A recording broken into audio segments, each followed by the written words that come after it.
Você sabia que os pais são os sacerdotes do lar? Eles devem não somente falar de Deus para os filhos, mas principalmente falar de seus filhos para Deus. O Encontro com a Palavra está apresentando a série Família e hoje quer nos ensinar algo a mais para vivermos uma vida de constante vitória em família. Vamos a mais um estudo do Dr. Dick Woodward com o pastor Edson Bruno.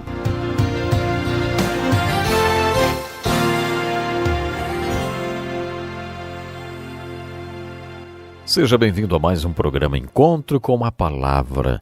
Nós estamos estudando a lei do casamento e da família. Nosso objetivo é mostrar qual o padrão de Deus para o casamento. Já vimos o propósito de Deus para o relacionamento sexual dentro do casamento e hoje queremos continuar a estudar os aspectos bíblicos do sexo. O sexo é um assunto muito controverso e pessoal. E cada um de nós tem o direito de fazer suas próprias interpretações, ter suas próprias convicções e tomar suas próprias decisões. Deus nos deu a responsabilidade de decidir a respeito de ter filhos ou não. Se Ele quisesse, poderia ter feito de tal maneira que não teríamos muito o que opinar. Não teríamos escolha. Mas nós temos. Podemos decidir se vamos ou não colocar uma criança no mundo. Já que é assim, creio que as pessoas deveriam pedir sabedoria a Deus antes de tomar tal decisão e não se encantar com o sexo, que é a expressão física do casamento, a expressão de alegria de maneira impulsiva.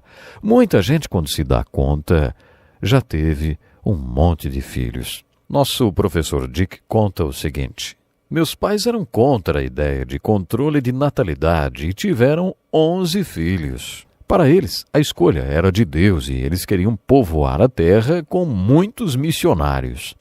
Eles tinham essa motivação e não adotaram nenhum controle de natalidade. A princípio, eles queriam 6 filhos. Eu fui o 7º. Se eles tivessem adotado algum método anticoncepcional, eu não estaria aqui. Mas eles tinham o direito de escolher e eu respeito aqueles que ainda pensam como eles. Acho que, já que Deus nos deu o privilégio e a responsabilidade de tomar essa decisão, então devemos colocar nossos planos diante de Deus em oração. Se entendemos que Deus planejou o sexo para o contexto do casamento, porque Ele queria povoar a terra, então devemos começar a falar de sexo a partir daí. Outra coisa a ser observada é que, baseando-se no estudo das Escrituras, Deus também fez o sexo como um veículo de expressão para os casados. O sexo não tem apenas uma função biológica. Quando eu ainda exercia o pastorado e os casais me procuravam para falar sobre seus problemas sexuais no casamento, eu começava a conversar com eles falando da unidade espiritual e do fundamento da unidade do casamento antes de falar de sexo. Falávamos sobre comunicação e compatibilidade, sobre amor e as definições bíblicas de amor, sobre compreensão. Só depois falávamos sobre sexo.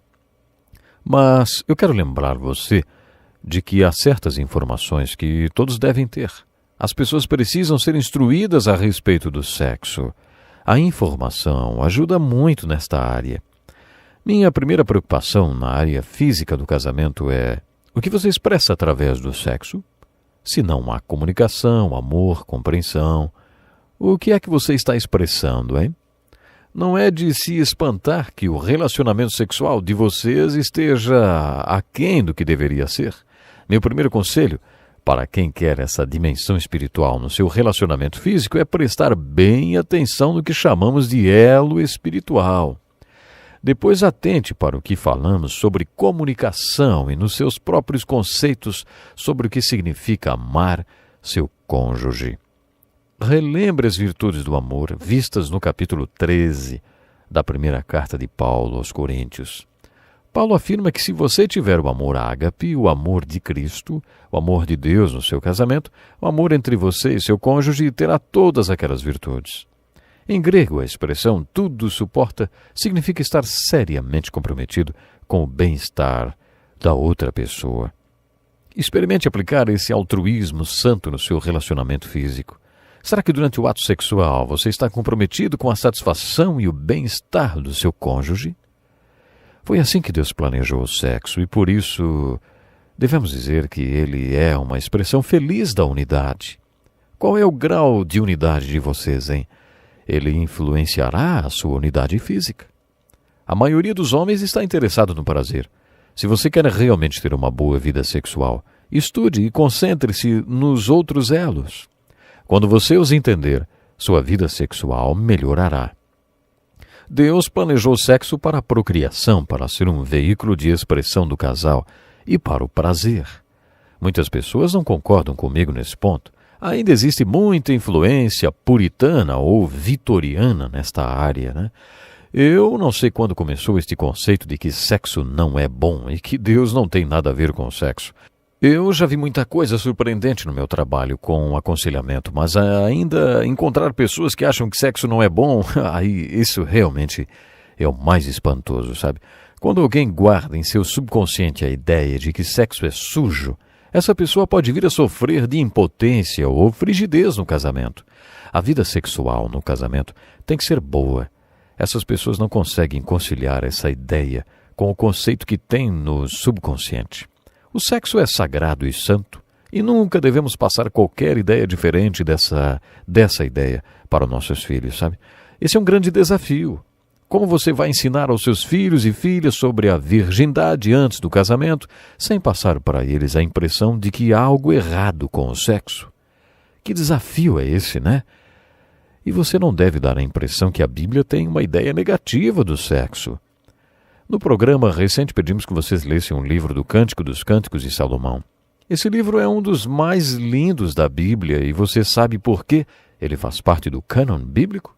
Na minha opinião, um dos propósitos do Cântico dos Cânticos estar na Bíblia é para nos mostrar que o sexo é lindo, maravilhoso e criado por Deus. Tudo que Deus criou era bom. Quando ele criou o sexo, ele disse que era muito bom. É maravilhoso ter um relacionamento como o descrito no Cântico dos Cânticos. Como já dissemos, sabe, creio que há uma alegoria neste livro. Ele ilustra o amor de Cristo pela Igreja, do Deus Jeová por Israel. Mas esta é uma aplicação secundária. A principal aplicação do livro é mostrar que o sexo é bom. Sexo é bom. Sexo é lindo, ele tem que ser. Você pode perguntar a si mesmo, quais são suas atitudes em relação ao sexo? Acho que já mencionei com vocês o que ouvi uma vez, que o órgão sexual mais importante é nossa mente, porque depende dela toda a nossa atitude em relação ao sexo. Por isso desafio você com essa pergunta. Qual é a sua atitude em relação ao sexo, hein? O que você espera da unidade física no casamento? Você precisa fazer a si mesmo essas perguntas. Quais são suas expectativas em relação ao sexo? Qual é a sua atitude em relação ao sexo? Leia a Bíblia e responda. De acordo com a Bíblia, qual deveria ser minha atitude em relação ao sexo? Quais deveriam ser minhas expectativas? Vamos examinar alguns textos bíblicos. Em Deuteronômio 24, versículo 5, lemos assim: Se um homem tiver casado recentemente, não será enviado à guerra, nem assumirá nenhum compromisso público. Durante 1 ano estará livre para ficar em casa e fazer feliz a mulher com quem se casou. Essa é uma das leis de Deus para o homem que se casava. Ele teria 1 ano de férias para aproveitar a companhia da sua esposa e para fazê-la feliz. A maioria dos linguistas diz que o texto realmente se refere a fazê-la feliz sexualmente, proporcionar prazer a ela. Em outras palavras, 1 ano inteiro de lua de mel. Tem pessoas que não tiram nem uma semana de lua de mel. O que vocês dizem de 1 ano, hein? Isso sim tem a ver com priorizar, né? Por isso, trabalhe o relacionamento físico no seu casamento. Deus instituiu 1 ano de lua de mel. Depois dessa, que opinião você imagina que Deus tem sobre sexo, hein?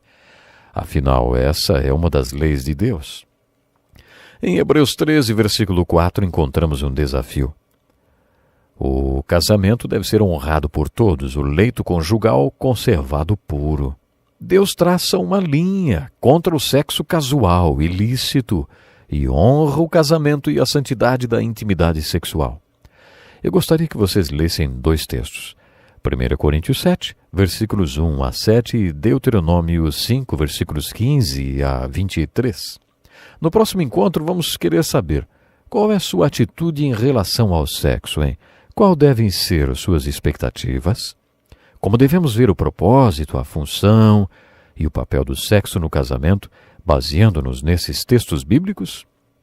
Deixe-me falar mais uma coisa. Acho que em Gênesis 3, Deus estava tentando nos mostrar algo, sim, quando nos deu aquela ilustração relacionada às árvores do Jardim do Éden. Acho que Ele estava tentando nos mostrar algo. Naquele texto está ilustrado uma visão de Deus sobre o sexo. Neste texto, Deus coloca o homem em um jardim e antes de colocá-lo ali, Deus põe 3 árvores que satisfarão as necessidades do homem. Deus apresenta essas árvores em uma ordem de prioridade das necessidades do homem que elas satisfarão. Havia árvores que satisfaziam a necessidade dos olhos do homem. O que quer dizer, como você vê as coisas e as entende no que você crê.